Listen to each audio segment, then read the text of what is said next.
आप देख रहे हैं न्यू इंडिया लाइव और आपके साथ मैं हूं सलोनी शिवा। नजर डालेंगे आज के अहम खबरों पर। नूह में शोभा यात्रा पर हुए हमले के बाद भड़की हिंसा की आग पूरे देश में फैल गई। इस बीच अमेरिका के विदेश विभाग ने शांति का आह्वान और पार्टियों से हिंसा से दूर रहने का आग्रह किया। अमेरिकी प्रवक्ता मैथ्यू मिलर ने कहा कि हमेशा की तरह हम अब भी शांति बनाए रखने की अपील करते हैं। वहीं उन्होंने पार्टियों से हिंसक कार्रवाइयों से दूर रहने का आग्रह किया। मिलर ने आगे कहा कि हमें इस बारे में नहीं पता था, अमेरिका के लोगों से सुनने में आया, फिर दूतावास से संपर्क किया गया। बता दें कि सांप्रदायिक हिंसा की जांच के लिए विशेष जांच दल यानी एसआईटी का गठन कर दिया गया है।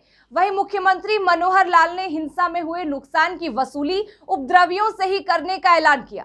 सरकार ने शांति और सार्वजनिक व्यवस्था बनाए रखने के लिए नूह, फरीदाबाद और पलवल जिलों के अधिकार क्षेत्रों में और गुरुग्राम जिले के सोहना, पटौदी और मानेसर उपमंडलों के क्षेत्रीय अधिकार क्षेत्र में मोबाइल इंटरनेट सेवाएं 5 अगस्त तक निलंबित कर दी। कनाडा में खालिस्तान समर्थकों ने एक बार फिर भारतीय दूतावास को निशाना बनाया है, जिस पर भारत ने कड़ी नाराजगी जाहिर की है।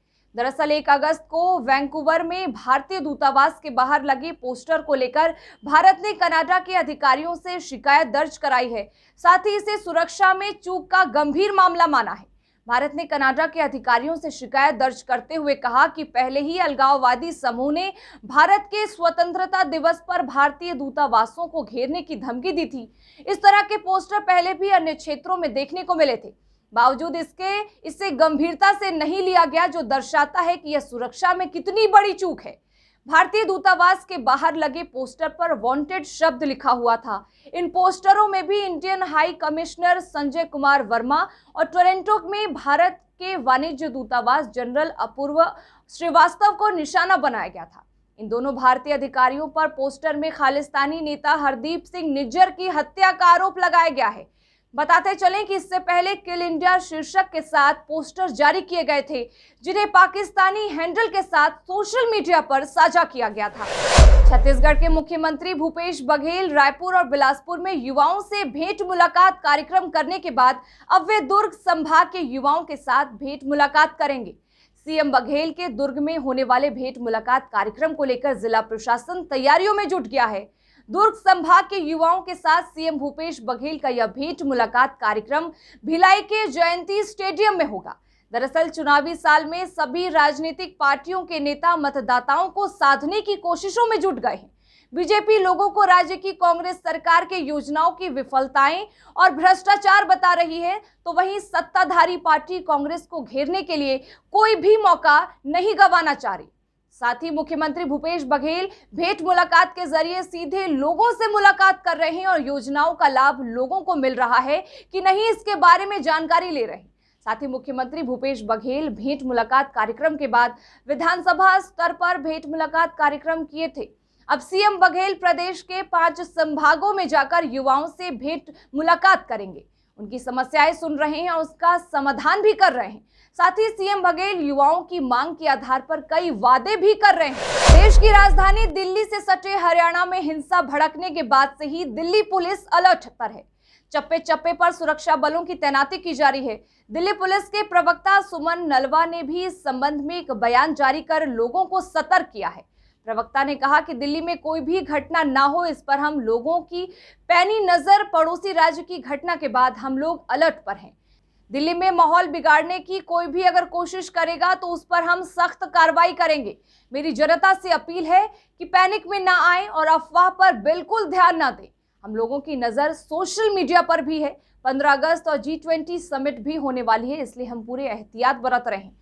बता दें कि नूह में हिंसक घटना के बाद से वहां की पुलिस की नजर लोगों की सोशल मीडिया हैंडल पर भी है। हरियाणा पुलिस ने बताया कि नूह में घटे सांप्रदायिक हिंसा का असर न केवल गुरुग्राम तक बल्कि अब दिल्ली तक भी फैलने की आशंका है। यहां पर इस बात का भी जिक्र कर दें कि गुरुग्राम के बादशाहपुर गांव में देर रात हमले में एक मस्जिद के इमाम की हत्या कर दी गई थी। साथ ही एक भोजनालय को आग के हवाले कर दिया गया था। इतना ही नहीं, दुकानों में तोड़फोड़ की घटनाओं को भी नूह हिंसा से नाराज लोगों ने अंजाम दिया। साथ ही इन घटनाओं को नूह सहित गुरुग्राम और फरीदाबाद में तनाव को देखते हुए दिल्ली पुलिस ने सीमा से लगे राष्ट्रीय राजधानी के सभी संवेदनशील स्थानों पर सुरक्षा के पुख्ता इंतजाम किए हैं। पुलिस ने संवेदनशील स्थानों पर अतिरिक्त पुलिस बल भी तैनात किए हैं।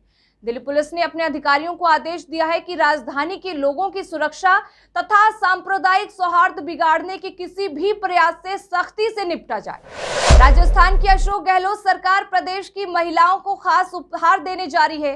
सीएम अशोक गहलोत ने अपनी बजट घोषणा 2022 और 23 के तहत जनाधार कार्ड धारक परिवारों की महिला मुखिया को फ्री स्मार्टफोन के साथ इंटरनेट डेटा देने की घोषणा की थी।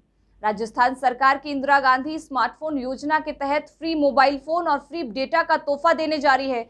जोधपुर जिले में लगभग 1,40,000 स्मार्टफोन महिलाओं को इस फ्री योजना के तहत दिए जाएंगे। बता दें कि इंदिरा गांधी स्मार्टफोन योजना के अंतर्गत जिले में आयोजित होने वाले शिविरों की व्यवस्था और तैयारियों की रूपरेखा बनाई जा चुकी है। जिले में फ्री मोबाइल वितरण के लिए 25 अगस्त को शिविर लगाए जाएंगे, जिनमें जिला मुख्यालय पर 4 और सभी 21 ब्लॉक स्तर पर शिविर लगाए जाएंगे। इंदिरा गांधी स्मार्टफोन योजना के लिए उपयुक्त स्थल चिन्हित कर लिया गया है। मॉनसून को देखते हुए सभी सुविधाओं के प्रबंध को सुनिश्चित करने के निर्देश दिए गए हैं। इंदिरा गांधी स्मार्टफोन योजना के अंतर्गत मोबाइल फोन वितरण केंद्रों का आयोजन खास तरीके से करने का निर्देश दिए गए हैं। जिला कलेक्टर ने इस योजना के संबंधित राज्य सरकार की गाइडलाइन का विस्तार से अध्ययन कर इसे अच्छी तरह समझने और शिविरों के लिए संबंधित अधिकारियों और कर्मचारियों की नियुक्ति की है। प्रशिक्षण के प्रबंध करने की तैयारियां पूरी कर ली हैं। साथ ही टेलीकॉम सर्विस प्रोवाइडर के बीच संवाद बनाए रखने के निर्देश दिए गए हैं। आजमगढ़ जिले के रौनापारा थाना क्षेत्र के देवारा गांव में प्रेमिका से मिलने गए युवक की बेरहमी से पिटाई की गई। युवक की पिटाई का वीडियो सोशल मीडिया पर भी वायरल हो रहा है। वायरल वीडियो में देखा जा सकता है कि युवक जमीन पर पड़ा हुआ है। उसके हाथ, पैर और सीने में रस्सी बंधी हुई है। पूरे बॉडी पर मिट्टी लगी है। युवक को कितनी बेरहमी से पीटा गया है, इसका अंदाजा आप इसी से लगा सकते हैं कि वह बोल तक नहीं पा रहा है। फिलहाल वायरल वीडियो को संज्ञान में लेते हुए पुलिस ने जांच शुरू कर दी है। बता दें कि रोनापारा थाना क्षेत्र के देवारा इस्माइलपुर गांव निवासी राम शबद यादव ने आरोप लगाया कि वह खेत से सिंचाई कर लौट रहा था। इसी दौरान अन्य गांव के 3 लोगों ने उसे पकड़ लिया और लाठी डंडों से जमकर मारने पीटने लगे। यही नहीं, हाथ, पैर और सीना रस्सी से बांधकर उसकी जमकर पिटाई की गई। पिटाई का वीडियो सोशल मीडिया पर वायरल हुआ है। राम शबद यादव ने कहा कि उसने पुलिस को ट्वीट कर आरोपियों के खिलाफ कार्रवाई की मांग की है। हालांकि जानकारी के अनुसार राम शबद यादव अपनी प्रेमिका से मिलने के लिए उर्दीहा गांव पहुंचा था। इसी दौरान प्रेमिका के घर वालों ने उसे देख लिया और पकड़कर जमकर मारा पीटा।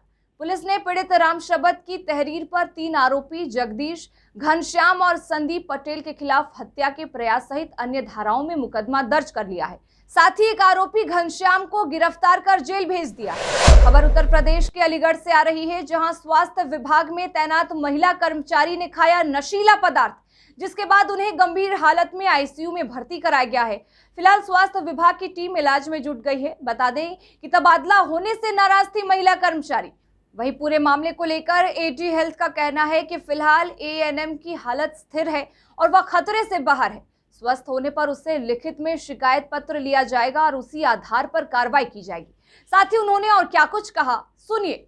जब मैं वहाँ सुबह से राउंड पर ही थी दीनदयाल में, तब पता चला कि इस तरह से ये एएनएम आके भर्ती हुए। इन्होंने कुछ गोलियाँ खा ली हैं, नशे की, नींद की गोलियाँ एक्चुअली, तो इसलिए भर्ती हैं। तो उस टाइम सीओ भी थे, हम लोग गए वहाँ वार्ड में, जहाँ ये भर्ती देखते, तो इनको पूछा तो इन्होंने कुछ अपनी शिकायतें मौखिक रूप से बताई, पर ये शायद इतने उसमें नहीं थी कि ठीक से बता पाए। अब इनको हमने बहुत अच्छे समझाया कि लिखित में हमें शिकायतें दें, तत्काल जांच करके इनकी जो भी समस्या है उस पर कार्रवाई। दिल्ली के अलग अलग इलाकों में होने वाले विरोध प्रदर्शन की फहरिस्त में विश्व हिंदू परिषद द्वारा दिल्ली के सुल्तानपुरी और अवंतिका मार्केट में भी लोगों का आक्रोश देखने को मिला। हिंदू संगठन के लोगों ने विरोध प्रदर्शन कर जमकर नारेबाजी की। इस दौरान तमाम हिंदू संगठन के लोगों ने देश भर में हो रही हिंसक घटनाओं के खिलाफ सख्त कार्रवाई की मांग की और इन हिंसक घटनाओं में शामिल लोगों के खिलाफ सख्त से सख्त सजा की मांग की। बता दें कि देश भर में हो रही हिंसक घटनाओं को लेकर तमाम हिंदू संगठनों में आक्रोश देखने को मिल रहा है। विभिन्न हिंदू संगठन पुरजोर तरीके से इन तमाम घटनाओं की निंदा कर रहे हैं। इसी को लेकर बुधवार को दिल्ली के अलग अलग इलाकों में इन घटनाओं के विरोध में विश्व हिंदू परिषद अब सड़क पर उतरकर अपना आक्रोश व्यक्त किया। इसी के मद्देनजर दिल्ली के सुल्तानपुरी और अवंतिका में भी विश्व हिंदू परिषद का विरोध प्रदर्शन देखने को मिला। यहाँ बड़ी संख्या में हिंदू संगठन के लोगों ने एकजुटता दिखाई और देश भर में हो रही इस तरह की घटनाओं के विरोध में जमकर प्रदर्शन किया। इस दौरान हिंदू संगठन से जुड़े लोगों का उग्र रूप भी देखने को मिला। प्रदर्शनकारियों ने हिंसक घटनाओं में लोगों के खिलाफ सख्त से सख्त कार्रवाई की मांग की। इस दौरान एहतियात के तौर पर दिल्ली पुलिस द्वारा भी सुरक्षा व्यवस्था के पुख्ता इंतजाम देखने को मिले। मौके पर भारी पुलिस फोर्स को भी तैनात कर दिया गया और चप्पे चप्पे पर ड्रोन कैमरे से नजर रखी गई। पूर्ण ढंग से 84 कोस की यात्रा चल रही थी, जिस पर जिहादियों ने, मैं खुलकर कहना चाहूंगी, इस देश के गद्दारों ने, मुसलमानों ने उन पे पथराव किया। क्यों? क्योंकि उनके कुरान में लिखा हुआ है कि जिहादियों के कुरान में लिखा हुआ है कि जो भी हिंदू है, जो अल्लाह को नहीं मानता, उनको पत्थर मारो। और उन्होंने अपने कुरान में हिंदुओं पे अत्याचार किया। अगर इन मुसलमानों को भी इसी नहीं किया गया योगी आदित्यनाथ की तरह, तो ये देश पाकिस्तान बनने में कोई ज्यादा समय नहीं है। फिलहाल इस बुलेटिन में बस इतना ही, लेकिन तमाम खबरों के लिए बने रहें हमारे साथ और देखते रहें न्यू इंडिया लाइव।